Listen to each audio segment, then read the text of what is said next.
Nu putem să funcționăm dacă nu înțelegem cum funcționează banul, dacă nu înțelegem că având niște venituri nu ar trebui să ne permitem să cheltuiem mai mult decât avem acele venituri.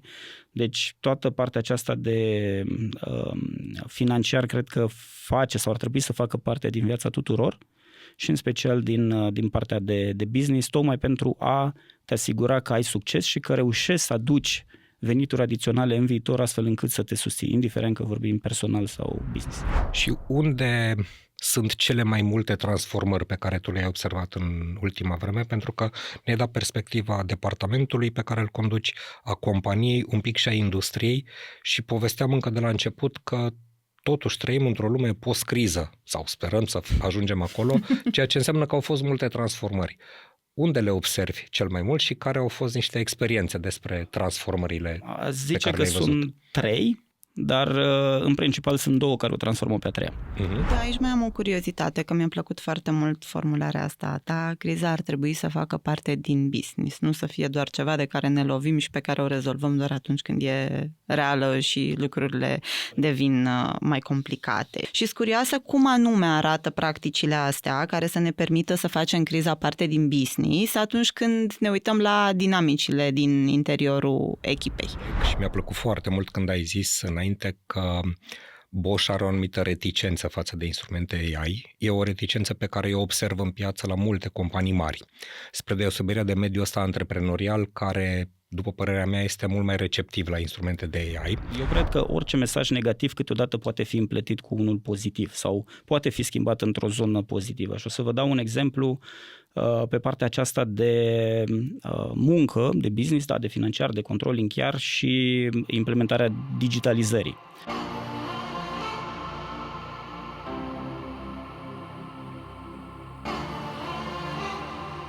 Salutare tuturor! Bine vă regăsim într-un nou episod alături de prietenii de la Bosch.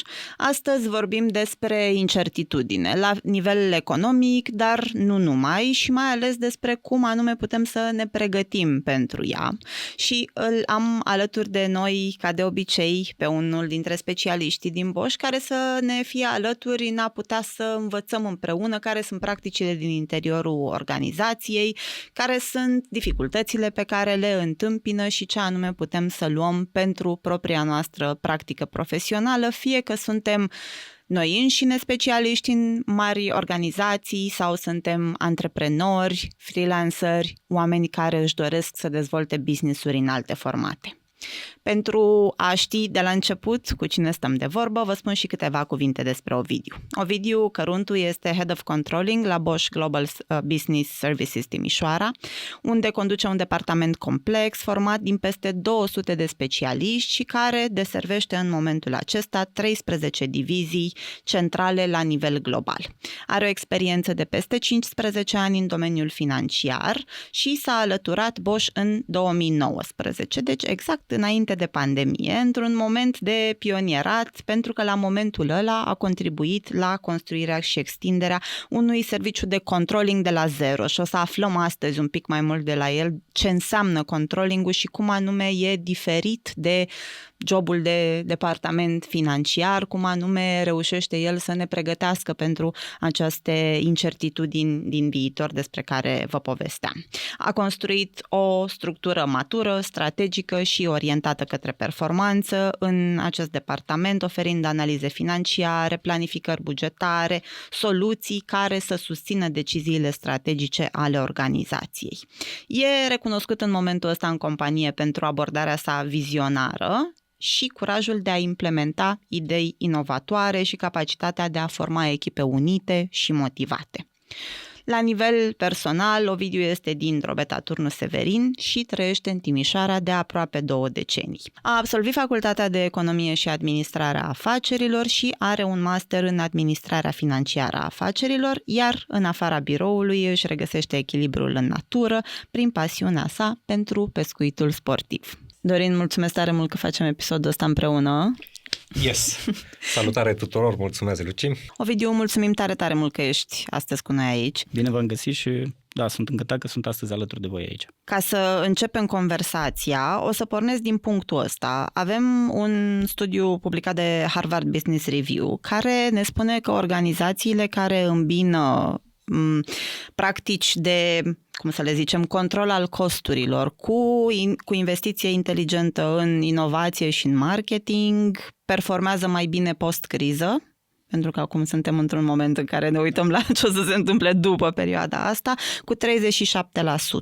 Și atunci, punctul din care propun să pornim conversația asta e fix ăsta, care sunt câteva principii de făcut echilibru între o zonă de prudență financiară și investiții curajoase, de natură să ne creștem șansele ca după o perioadă de criză să putem să revenim și poate chiar cu performanțe mai mari decât media. Am înțeles, mulțumesc de întrebare. Da, am citit și eu acel articol și, într-adevăr, cei ce l-au creat au împărțit companiile cumva în 4 zone, le-aș numi eu, însă dacă privești la un nivel foarte, foarte general, cred că există 2 tipuri de companii. Acele companii care sunt protective, adică încearcă să înghețe tot ce înseamnă cheltuieli, tocmai pentru a se proteja și a estompa, să zicem așa, acele cheltuieli inutile, numai că, totodată, aceste companii merg pe lângă faptul că opresc cheltuielile, câteodată, din păcate, merg și în lucruri mai drastice, inclusiv la luat decizii de a opri chiar și angajări, de a se muta, să zicem, dintr-o filială într-alta, dintr-o locație într-alta. Nu mai investesc în marketizare, nu mai investesc în partea aceasta de cercetare, dezvoltare pentru a pătrunde pe piață cu alte produse. În schimb, avem și celelalte companii care sunt, să zicem noi, mai progresiste, le-aș numi, pragmatice chiar. Ce fac acestea? Ele, la fel ca și primele, își estompează aceste cheltuieli, dar mult mai strategic. Adică, dacă nu mai cresc într-o anumită locație ca și număr de oameni, ca și business, se orientează spre alte zone. Mai mult decât atât, încearcă să intre pe piață prin publicitate, prin produse noi, asta înseamnă că investesc automat și în partea aceasta de cercetare-dezvoltare și automat, în momentul în care le compar pe cele două, este clar că odată ce trece o perioadă din aceasta de recensiune, da, e clar că cele care deja au mai multe produse pe piață sunt la un nivel tehnologic destul de înaintat, e clar că au o competitivitate mai mare și, bineînțeles, vor avea niște rezultate mai bune. Acum, dacă ar fi să ne referim la un departament de financiar, ca cel pe care îl conduc, în special un departament de controlling, aici aș punta că chiar dacă suntem mai limitați față de o companie, da, ce poți să faci la un departament versus ce poți să faci la nivelul de întregi organizații, nici aici nu cred că putem să ne oprim să spunem că nu este nimic de făcut. Din contră, ceea ce am realizat eu din prima zi de când am creat acest departament, de exemplu, știam de la început că o să oferim servicii financiare, știam de la început că o să creștem, dar creșterea nu va putea fi decât naturală. Adică, pur și simplu, să oferi servicii calitative și servicii care să facă sens pentru viitorii clienți. Astfel, într-o primă fază, pentru a ne forma o elită și a oferi niște servicii de calitate, am încercat să luăm primii oameni superior peste nivelul task-urilor de la acea vreme. Ca să fiu concret, aveam nevoie de un junior, să zic, luam un middle. Aveam nevoie de un middle, luam un senior. Asta a fost un prim pas. Al doilea pas, și asta în baza experiențelor din trecut, în firmele în care am mai lucrat, am observat că, într-adevăr, a construi un departament de financiar înseamnă să împletești un pic partea aceasta de tehnologie cu partea de finanțare, de finance propriu-zis. Și atunci știam că va trebui să implementăm diferite instrumente de lucru, tool-uri, cum le spunem, da? Astfel încât să ne ajute și într-o analiză mai detaliată și totodată să reușim să implementăm și o putere de calcul cât mai mare. Astfel, în momentul când făceam recrutările, nu ne mai uitam doar la pur acel analist sau acel economist clasic, ci ne uitam și la cele persoane care aveau diferite skill-uri sau aptitudini și spre zona aceasta de IT. Ulterior, bineînțeles, un al treilea pas a fost acela de a opta pentru a fi ajutați de departamente de IT specifice din cadrul companiei, care ne-au făcut, să zicem, acele automatizări mai complexe față de ce puteai tu să faci la acest nivel. Alți pași care am întreprins, și știu că nu este niciun secret și nu este nimic, nicio noutate, am folosit acel best practice sharing, adică a share-ui între noi, da, tot ce este mai bun. Iar aici eu am mers pe 2 direcții. O primă direcție a fost aceea a încerca a expune oamenilor ce tehnologie există, ce modalități de analize și de a faci o referință în fața clienților, putem să avem, da, cum să ne expunem ideile. Pe de altă parte, acest lucru a generat traininguri. Pentru că odată arătându-le, le-am pus și într-un pachet de training care după aceea a fost livrat către asociații.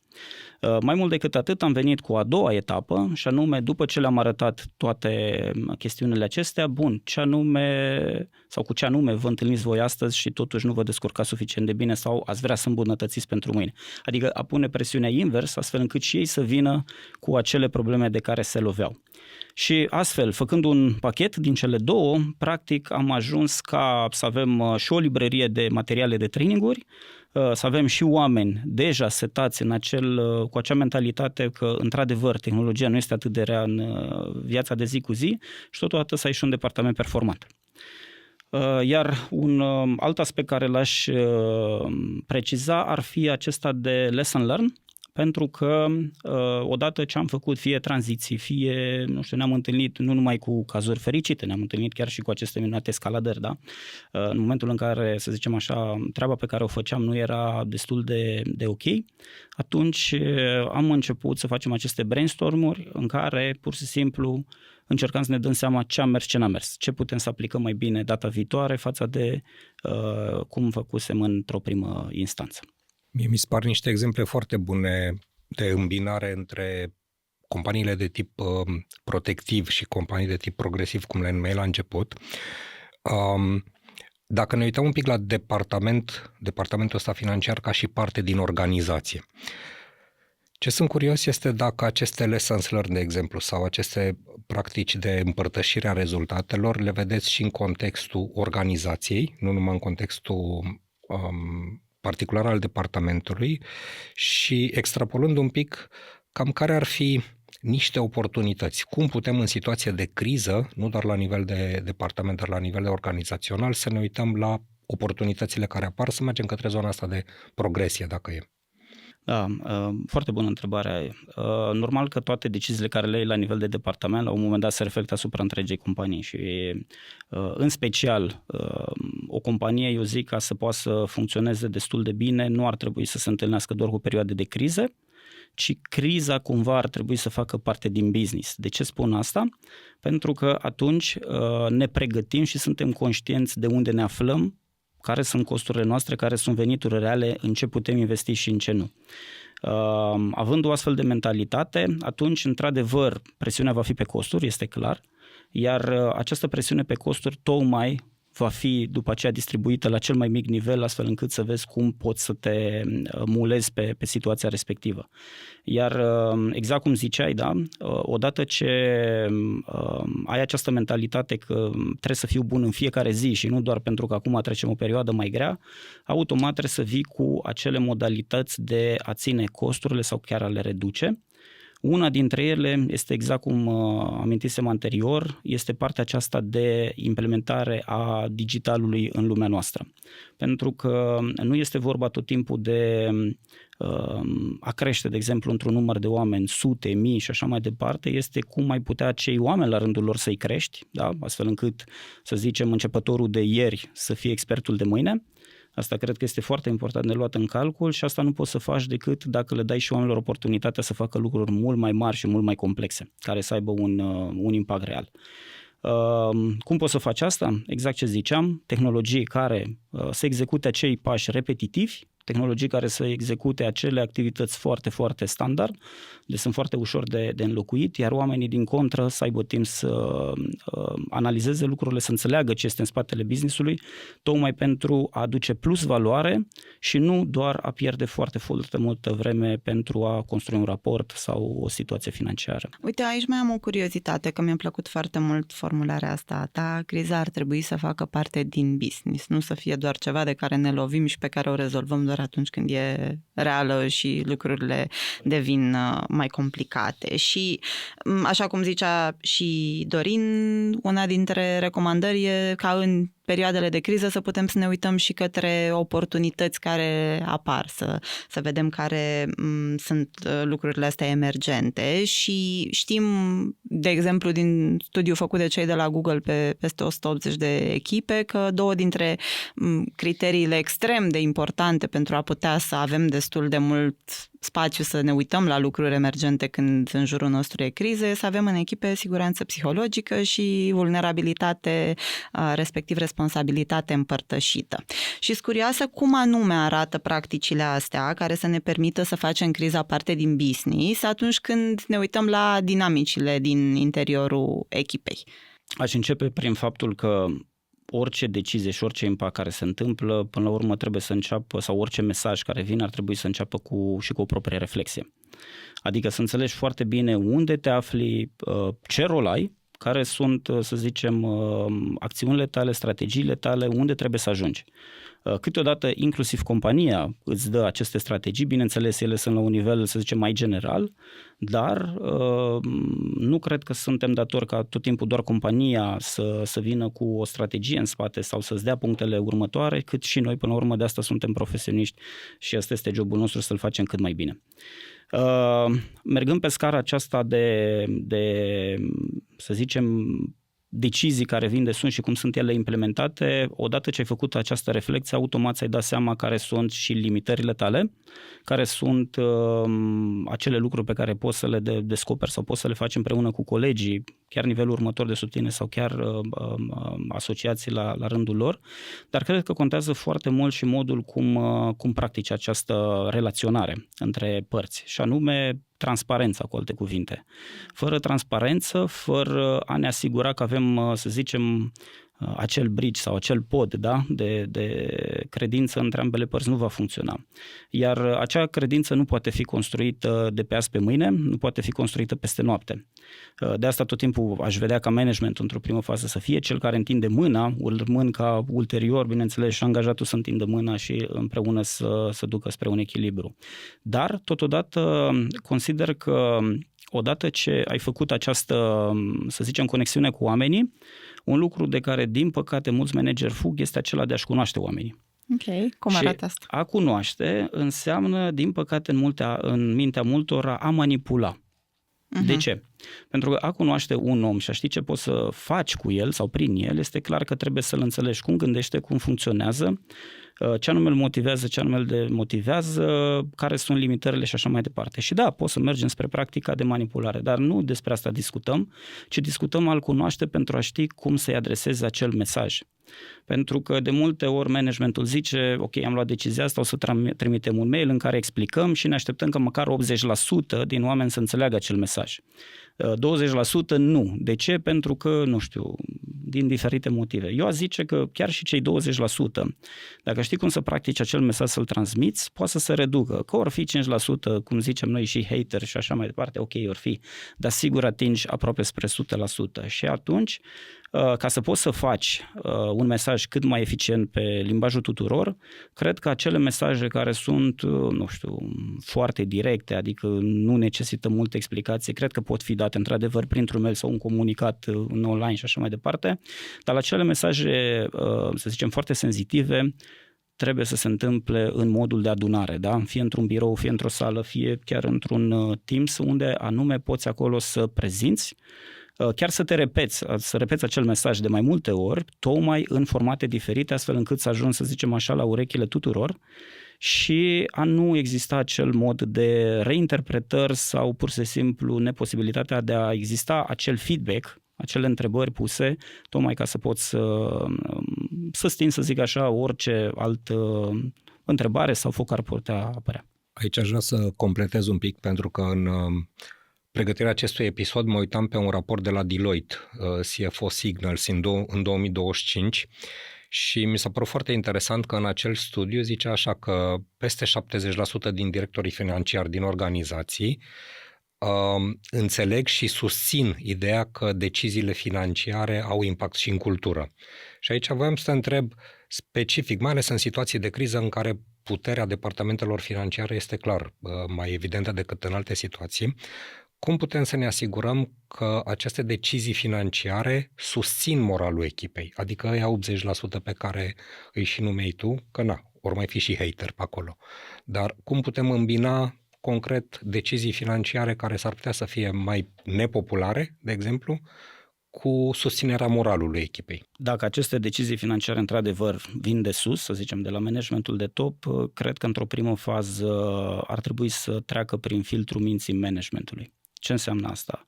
Exact cum spuneam, acea autoreflexie, da? Pentru că până la urmă cu toții suntem oameni și toți putem să ne punem, să zicem, în locul celorlalți, cum anume ar primi un mesaj și cum anume am putea să facem, de ce nu, câteodată acel mesaj pozitiv. După ce ai făcut această reflexie, deja ți-ai dat seama care ar putea fi tipologia de mesaj sau modul cum să-l adresezi, completăm cu ce spuneam pe partea aceasta de transparență și totodată posibilitatea de feedback, astfel încât să existe o legătură directă. Dar eu cred că orice mesaj negativ câteodată poate fi împletit cu unul pozitiv sau poate fi schimbat într-o zonă pozitivă. Și o să vă dau un exemplu pe partea aceasta de muncă, de business, da, de financiar, de controlling chiar și implementarea digitalizării.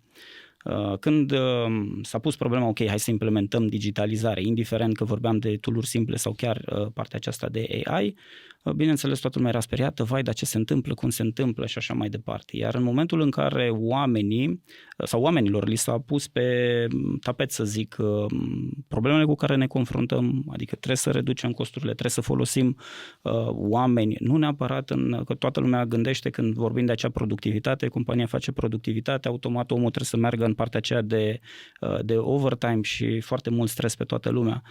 Cred că este greșit înțeles. Eu zic că chiar și cele 8 ore de lucru sunt suficiente cât să ne facem treaba. Important este cât accentuăm și cât punem presiune pe noi ca să ne încadrăm în acel interval.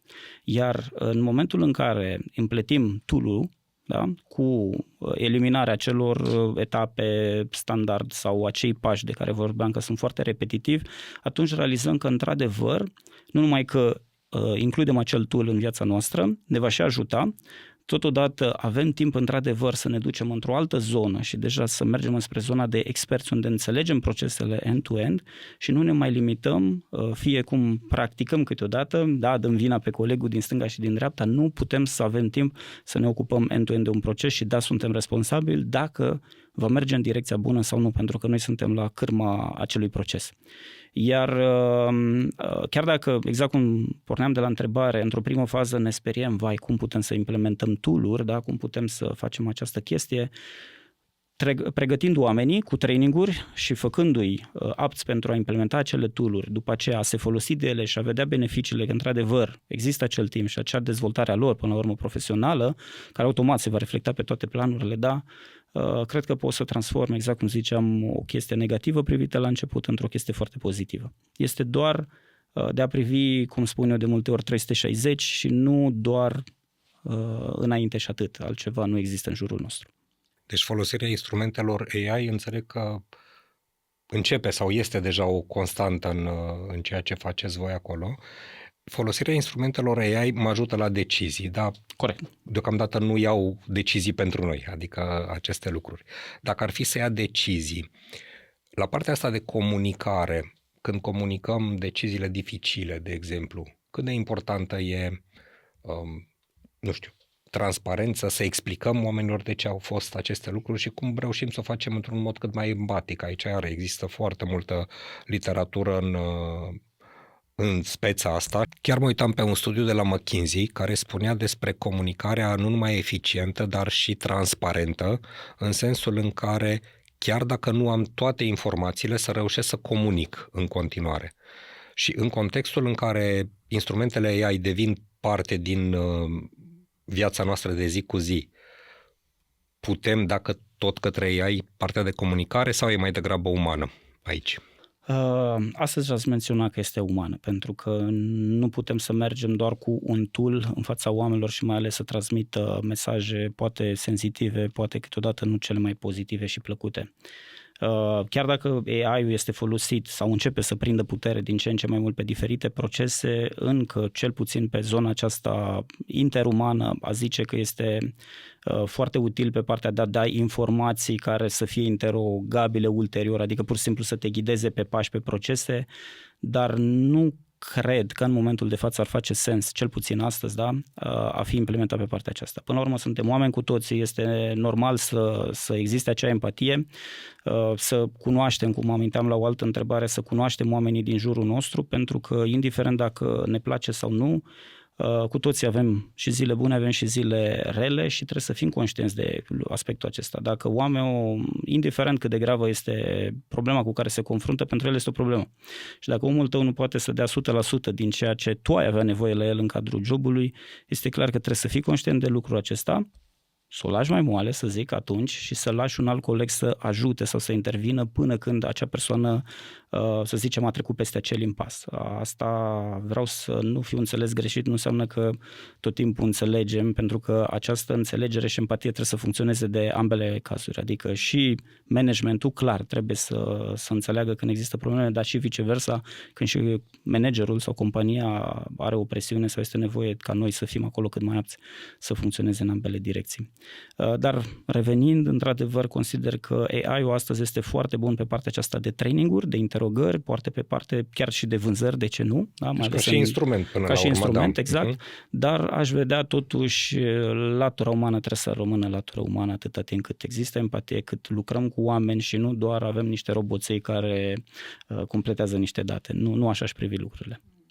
Și dincolo de latura umană trebuie să rămână latura umană pentru că interacționăm totuși de la om la om. Eu mai sunt curioasă, Ovidiu, și care e nivelul de competență sau de complexitate de la care în sus, dacă încercăm să implementăm în momentul ăsta și cel puțin în ceea ce privește digitalizarea în finance, în care dacă încercăm să implementăm tool-uri de AI, obținem rezultate mai degrabă suboptime, să le numesc așa. A zice că, de exemplu, pentru poziții, dacă mergem pe cele 3 nivele, junior, middle și senior, a zice că sunt pretabile în special pozițiilor de junior, un pic spre middle, dar aș fi un pic reticent. De ce? Pentru că la nivelul de junior, de obicei ai task-urile acelea simple, în care chiar și omul când vine nu încearcă să se acomodeze cu business-ul, cu compania în care lucrează, are task-uri foarte repetitive, se întâmplă la aceleași intervale de timp sau la aceleași ore și așa mai departe. Asta cred că o face foarte bine. În momentul în care mergem la un nivel superior și mai ales acum vorbim de finance și cu precădere pe partea aceasta de controlling, de vorbim de forecastare bugetare, da, există tool-uri care pot să vină cu anumite scenarii în spate, să-ți dea anumite calculații.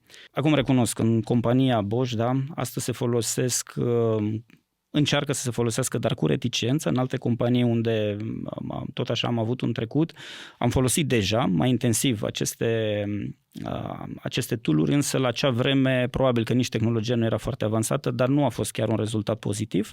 De ce? Inevitabil a trebuit să avem acel controller care să stea în spatele tool-ului, pentru că nu putea tool-ul să ia în calcul chiar toate scenariile care se întâmplau și mai ales în industria aceasta automoto, vă dați seama că în fiecare zi se întâmplă câte o minune, ca să spunem așa, și era nevoie de foarte multă informație a o înțelege și o să zicem, caracteriza, cum facem cu ea, unde o punem.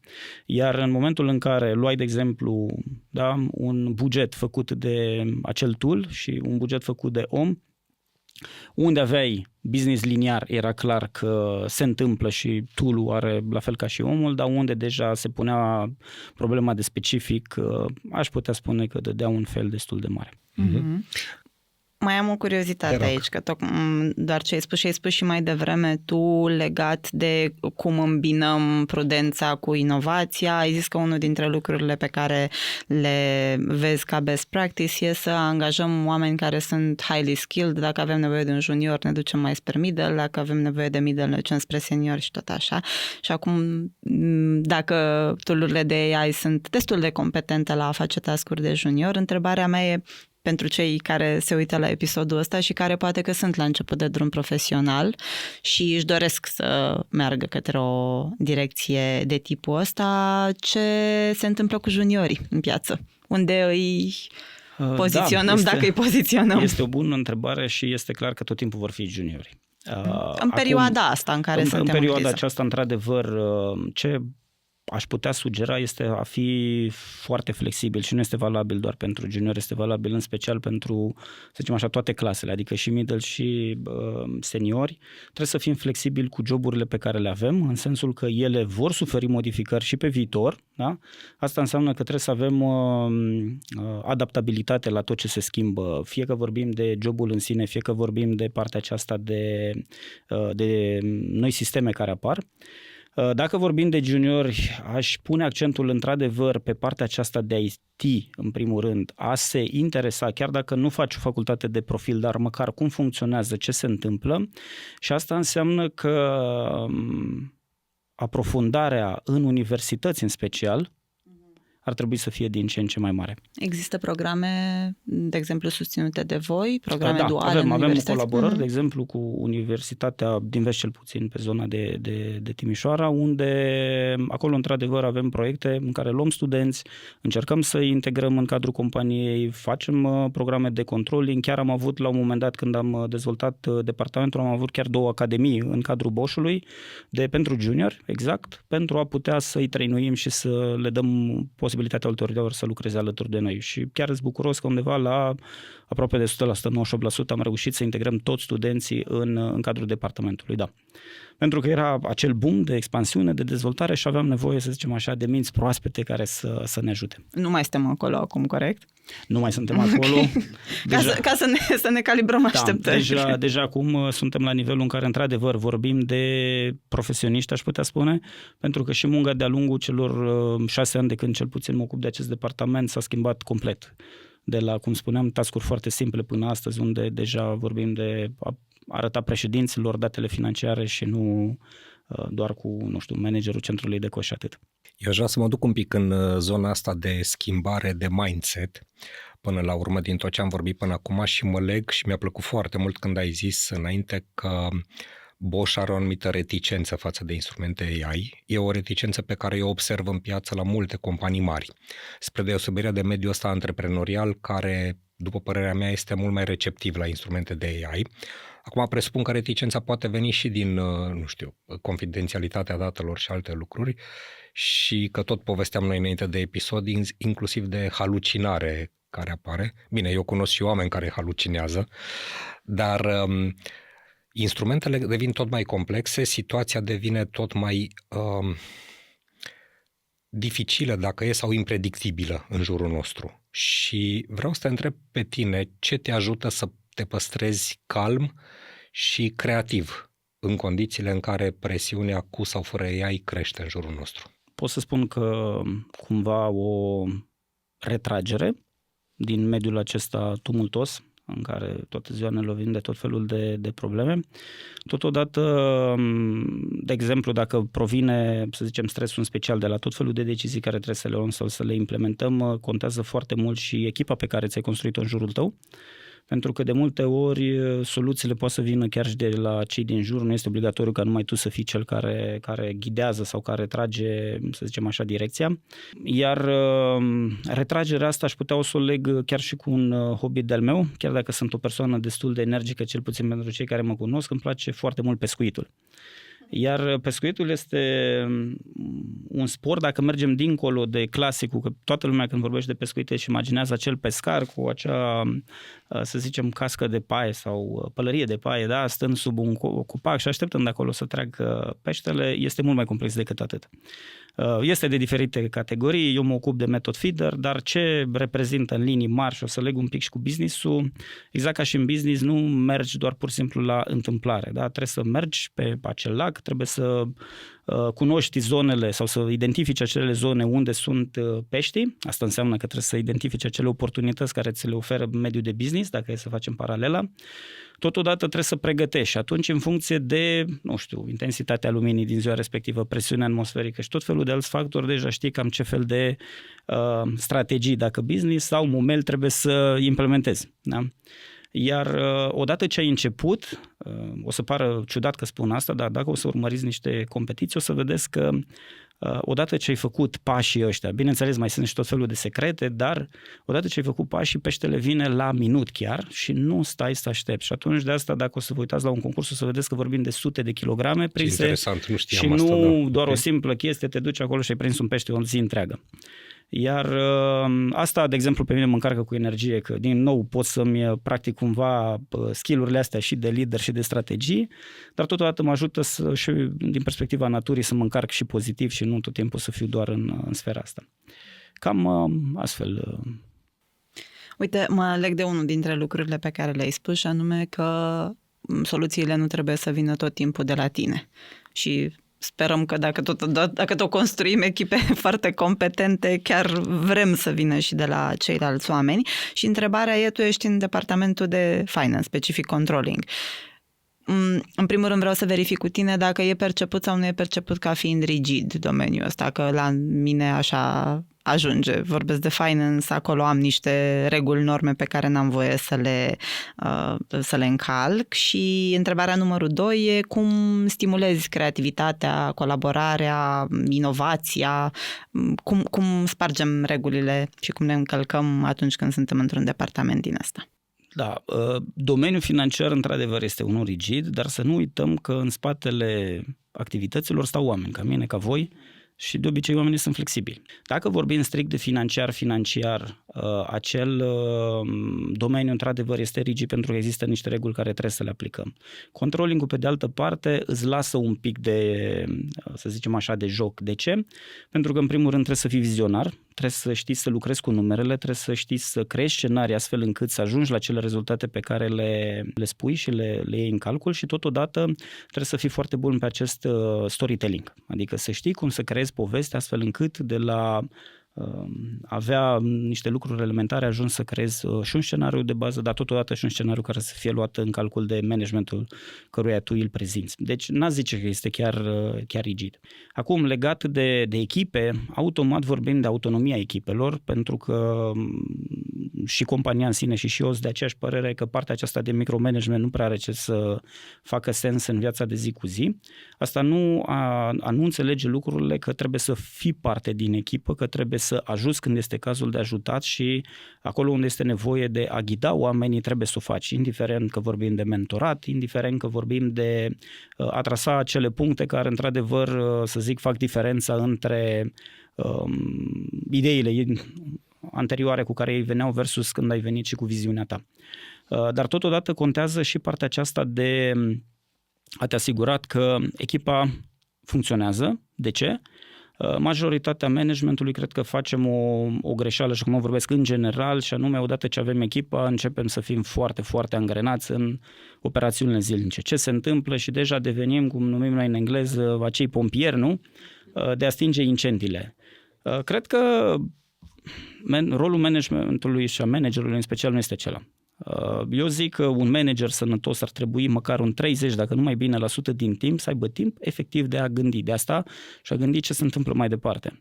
Odată ce ți-ai acoperit tot timpul doar cu aceste mici incendii, deja nu mai ai timp de strategii, nu mai ai timp de a urmări ceea ce ai propus să faci, dacă se întâmplă sau nu, sau unde te afli în acel moment și de acolo deja încep să crească problemele, costurile, neatenția, care generează după aceea efecte la nivelul întregii organizații. Deci, cred că autoreflexia, cred că timpul ăsta de a te distanța tu, în primul rând, de echipă și echipa să fie autonomă, să poată să descurce singură, este ceea ce face un adevărat succes.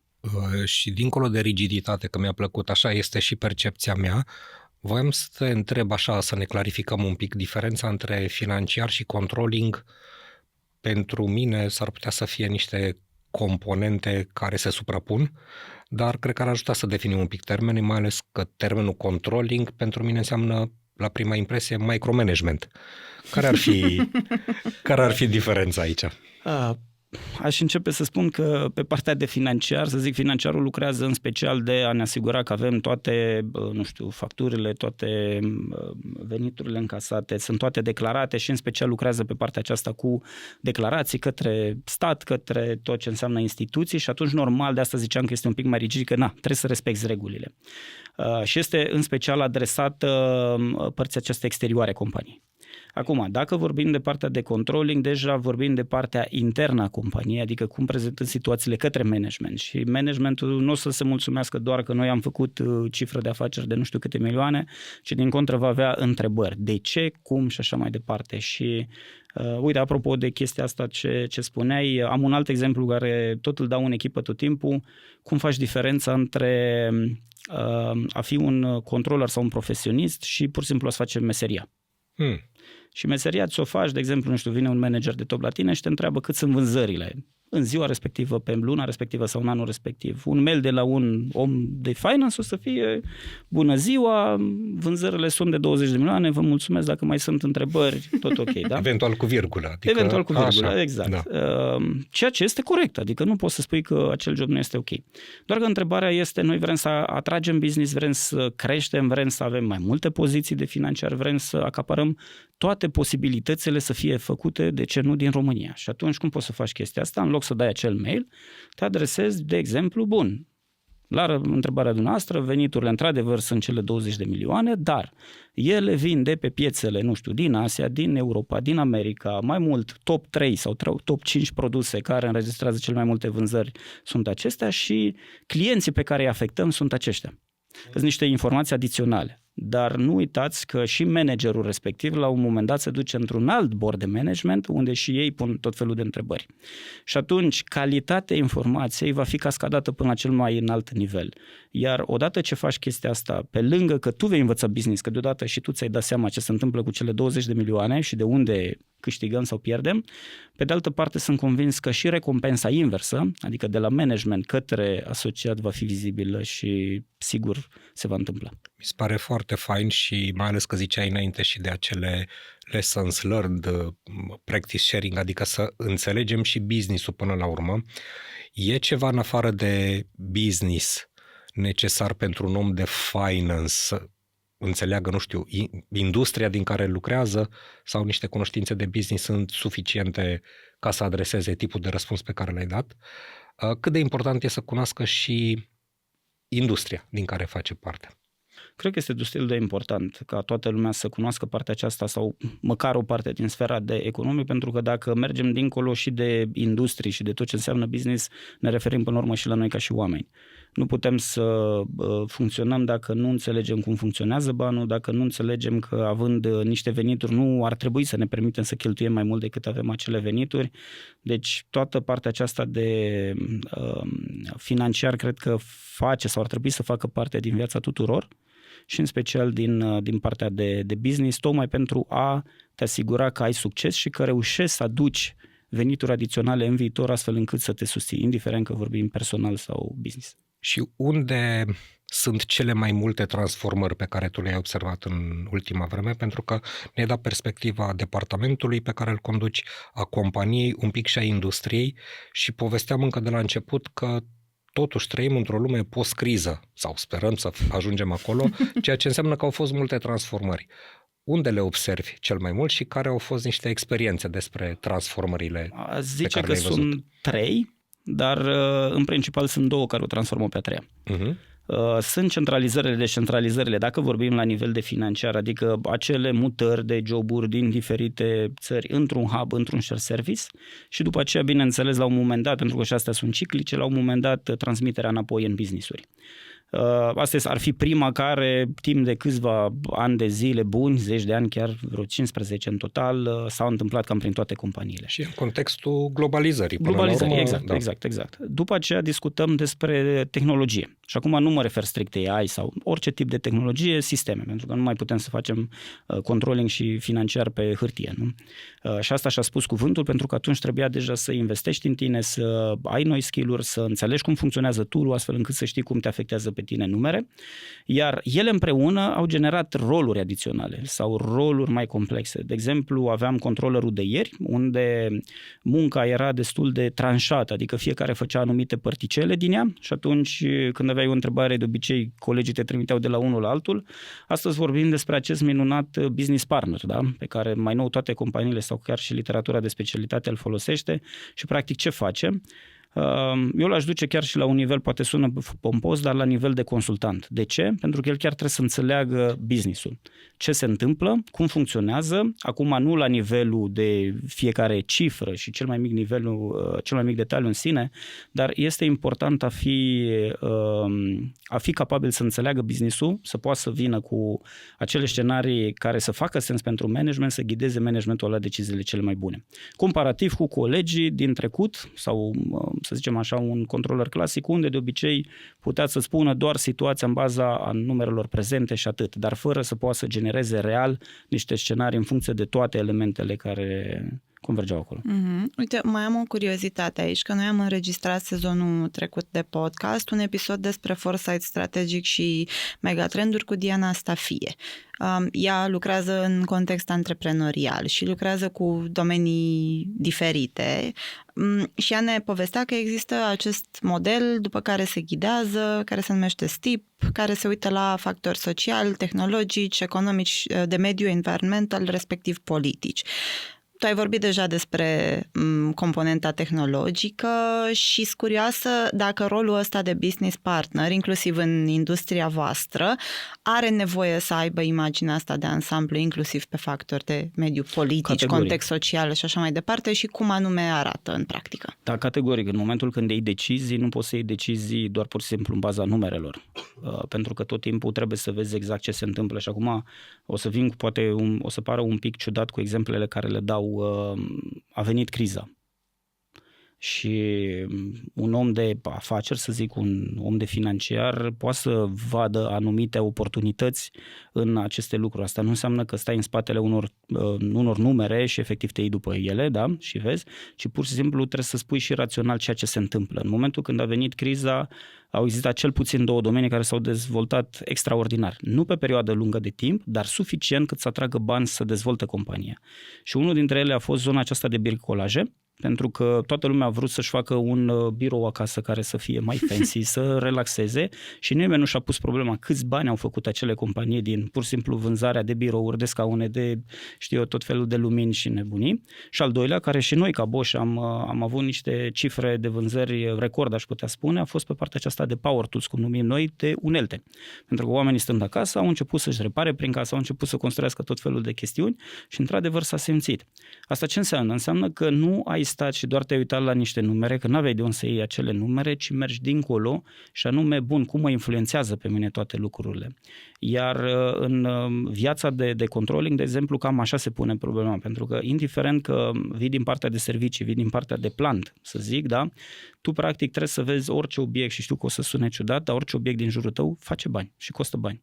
Și atunci întrebarea este cum, dacă ne uităm la noi ca și oameni, cum îmbrăcăm un om să arate și bine, dar să fie și ieftin în același timp, dacă și cost pentru el ca presiune. La fel și o fabrică când o creezi, cum anume, ce costuri poți să integrezi astfel încât să, liniile respective de ansamblare, da, să poată să fie cât mai eficiente și cât mai ieftine ca și cost final, transformându-se apoi într-o rată orară.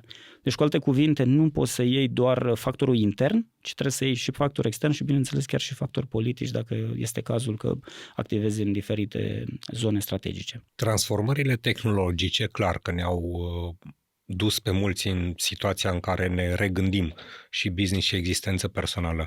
Eram curios că chiar nu știu, din punct de vedere strict financiar, au existat transformări în ultima vreme, lucruri care se fac diferit acum față de cum erau înainte și dincolo de folosirea instrumentelor? Nu știu, au apărut metodologii noi? Există o tendință în zona asta financiară? Aș putea spune că libertatea de gândire se schimbă foarte mult. Serios? Ok. Da, pentru că, exact cum ziceați și voi într-o altă întrebare, nu vedeam departamentul sau vedeam această zonă ca fiind foarte, foarte rigidă și foarte, să zicem, straightforward. Da? Dar partea aceasta de libertate de gândire, de modul de a pune problema, de adaptabilitatea oamenilor, până la urmă, la viața de zi cu zi, te împinge inevitabil să gândești altfel, te împinge să vii cu scenarii și cu altfel de logici în spate, astfel încât să aduci un business acolo unde trebuie. Deci să te repoziționezi ca și business partner, da, finance business partner până la urmă, e ceva ce, ok, înțeleg că în Bosch se întâmplă, dar observi și tendința asta de a ne poziționa în parteneri de business până la urmă? E ceva ce se întâmplă și în industrie sau poate în societate? Din ce în ce majoritatea companiilor fac acest lucru și nu doar pentru că se copiază, dar ci pur și simplu toată lumea își dă seama că astăzi ar fi frumos, dar sigur mâine ne trebuie acei experți, acei consultanți spre care mergem. Pentru că, exact ce ziceam, odată ce tehnologiile fac acele activități foarte standardizate, este clar că avem nevoie de om să gândească acele scenarii și acele probleme care sunt mult mai complexe și chiar trebuie să iei foarte multe lucruri în calcul. Și de asta, pentru ziua de mâine avem nevoie de experți, de elită până la urmă, aș putea spune, numai ca să ducă business-urile mai sus decât astăzi. Și până la zona asta de experți, acum în perspectiva mea, uite, pun și ideea asta pe masă, orice business din lumea asta este până la urmă un business de IT, de educație și de financiar. Și cred că la orice fel de afacere ne putem uita, chit că suntem antreprenori sau oameni de prin companii, să avem o anumită literație pe domeniile astea. Cât de mult putem sau până la ce nivel să mergem singuri pe oricare din domeniile astea și unde ar fi granița unde să cerem un specialist. Și cred că se observă, dacă fac o paralelă cu domeniul financiar, și eu mai au câte un paracetamol acasă, dacă e cazul, dar la un moment dat am nevoie de un specialist. Întrebarea este în felul următor. Cât de mult ar fi util să fim preocupați ca și oameni de business, ori antreprenori, ori oameni din companii, să ne dezvoltăm domeniile astea și în perspectivă sau în mod specific cât de multă literație financiară ar fi util să am până să mă duc la specialist? Dacă vrei doar ca să zic așa, să cunoști arealul, e clar că poți să iei o literatură de specialitate. Dacă vrei să dezvolți un business, eu aș sugera cu tărie să iei astfel de oameni. Pentru că până la un punct, da, poți să înțelegi anumite aspecte, cum funcționează un business, cum anume l-ai putea construi, poți să citești oriunde pe internet ce pași trebuie să urmezi să deschizi o companie, dar nu cred că este vorba doar de a o deschide și de a o realiza în sine, ca și entitate în sine, ci este mai mult decât atâta, este de cum o conduce după aceea și a trece acel moment în care de la, să zicem, venituri pe minus ajungi la venituri pe plus. Da? Că de fapt aici este diferența. Nu cred că cineva în lumea asta își dorește să deschidă un business doar de binefaceri și doar ca să existe cu profit negativ. Este clar că își dorește să aibă un profit pozitiv și atunci consider că, exact cum ziceai și cu paracetamolul, da, dacă ai mai strănutat și știai că un paracetamol te-a ajutat, ok, poți să-l folosești, la fel și la magazin, cum ziceam adineauri, dacă, nu știu, ai 5 lei și costă 4 lei mâncarea, ia-ți mâncarea, dacă costă 6 lei, asta este data viitoare. Da? Ok. Așa și cu business-ul. Până la urmă sunt niște bani care investești, sunt niște bani care cele mai multe business-uri vin din îndatoriri, adică pur și simplu mergi și îți faci un credit în bancă sau ai anumiți, să zicem, stakeholder care se implică și atunci nu poți să riști. Și pur și simplu să mergi doar la prezumția că sigur va fi bine și va funcționa. Și tocmai de asta consider că și acel paracetamol totuși ar trebui să vină de la un specialist. În cazul vostru, înțeleg că e un departament mare care se ocupă de asta. Corect. Și spuneai și mi-a plăcut și ideea asta că măcar 30% din timp să ne uităm un pic și la partea strategică. Într-adevăr, partea operațională are tendința să ne acapareze cu totul. Din punctul tău de vedere și personal și al departamentului pe care îl conduci, cât de mult poți să previzionezi sănătatea unui business, uitându-te doar la documentele financiare și în condițiile, a doua întrebare, în condițiile unei impredictibilități peste tot, cât de multă acuratețe au previziunile financiare în ziua de azi? Acum, depinde de nivelele la care ne raportăm. De exemplu, dacă vorbim la nivelul cum conduc și eu astăzi partea aceasta de financiar, e clar că influențează business-ul, dar tot timpul există layere diferite sau nivele diferite de, să zicem, de analize. Adică la un moment dat ai acea analiză corporate sau centrală, cum zicem noi, în care acolo într-adevăr se pune cap la cap totul. La nivelul departamentului pe care îl conduc este, să zicem, informația aceasta care merge într-o primă instanță și pot să spun că la nivelul ăsta este cumva destul de stabilă sau poți să o influențezi în momentul în care, adică să ridici cele două degete sau mânuța în momentul în care vezi că ceva nu funcționează bine. Dacă ne referim strict la partea de top, da, unde se iau deciziile la nivelul mare, acolo într-adevăr este foarte complicat, pentru că ține foarte mult până la urmă nu numai de tine ca om de finance, că degeaba vii cu anumite scenarii și degeaba încerci dacă și cei care conduc compania până la urmă vor să meargă într-o totul și totul o altă direcție, plus depinde foarte mult și deciziile pe care doresc să le ia. Dau un exemplu pur și simplu aleator. Degeaba tu spui că, nu știu, avem un business care face foarte mulți bani, dar avem în același timp și un alt business pe care pierdem bani. Da? Normal că politica ta va fi de a susține businessul care face bani și eventual hai să scăpăm de cel care nu face bani, da? Da, dar businessul care nu face bani ne asigură o intrare pe o piață unde acolo putem să venim cu alte produse viitoare sau pe care le avem într-o altă piață să le mutăm și din contră, odată știuți pe piața respectivă, să putem acapara piața respectivă. Și de asta zic, nu neapărat, adică poți să influențezi, poți să vii cu niște scenarii, dar nu tot timpul decizia este și n-ar trebui să fie decizia 100% în mâna departamentului de financiar. Și nici nu cred că este. Că tot vorbeai de strategii și discutam împreună de partea asta, care ar fi niște strategii eficiente după care să ne uităm, pentru că tot citeam în studiul ăsta McKinsey pe care îl pusesem pe masă, ideea asta că liderii de succes mențin claritatea direcției și adaptabilitatea constantă, mai ales în condițiile astea de incertitudine care există. Sunt niște puncte strategice la care ne putem uita ca fiind diferite în situații de criză, respectiv de normalitate, deși, uite, fac și paranteza asta, eu personal n-am mai auzit în ultimii 2 ani termenul ăsta de business as usual, adică nimeni nu mai consideră că există normalitate în business. Mi se pare mie că suntem așa cu butonul de panică apăsat tot timpul. Și atunci mai putem vorbi de strategii de criză și strategii de business as usual și dacă da, care ar fi diferențele? Tocmai, și eu sunt de părere că nu mai există și de asta și spuneam anterior că nu cred că ar mai trebui să vedem lucrurile ca a fi sau a nu fi criză. Până la urmă, scopul tău este să faci față în fiecare zi, să reușești să aduci acele venituri și acele profituri pe care le targetezi și totodată trebuie să fii atent la ceea ce se întâmplă. Asta înseamnă că cea mai importantă componentă în companie este, bineînțeles, costul pe care îl generezi. Acum, strategii pe care le poți lua, dacă este la nivelul de departament de financiar, exact cum ziceam, era ideea aceasta de a ajuta oamenii să promoveze, ajuta oamenii să evolueze din perspectiva aceasta de cunoștințe, totodată a le oferi aceste digitalizări și a le implementa astfel încât să elimine acea parte care le-ar consuma foarte mult timp. Un alt lucru este, bineînțeles, să te uita să vezi ce se întâmplă și pe piață, care sunt cerințele, evoluția pieței. Totodată trebuie să ții legătura și cu mediul superior, adică efectiv cu strategia companiei, să vezi în ce direcții dorim să mergem, ce alte business-uri pot fi create, pot fi chiar achiziționate sau chiar vândute și în funcție de lucrurile astea tot timpul, să zic, să iei măsurile necesare. Dar nu uităm, fără a merge direct în strategie, ci mai întâi a analiza ce putem face astfel încât, revenind la echipă, să și transmitem mesajul cât mai transparent, astfel încât să avem loialitatea lor până la urmă, pentru că suntem oameni cu toții, iar niciun lider nu poate să fie lider fără oamenii de sub el.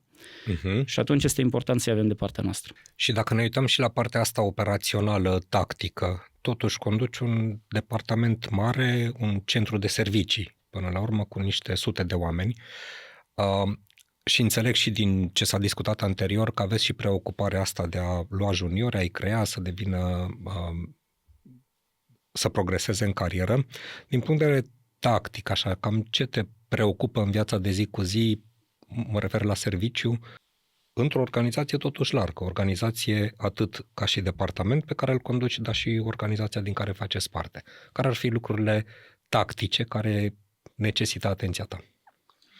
Odată, trainingul către oameni, pentru că trebuie să ne asigurăm că tot timpul suntem la zi cu tot ce se întâmplă și pregătim nivelul, să zicem, de jos, este pregătit să urce următoarea etapă și cel mai important este începutul și sfârșitul.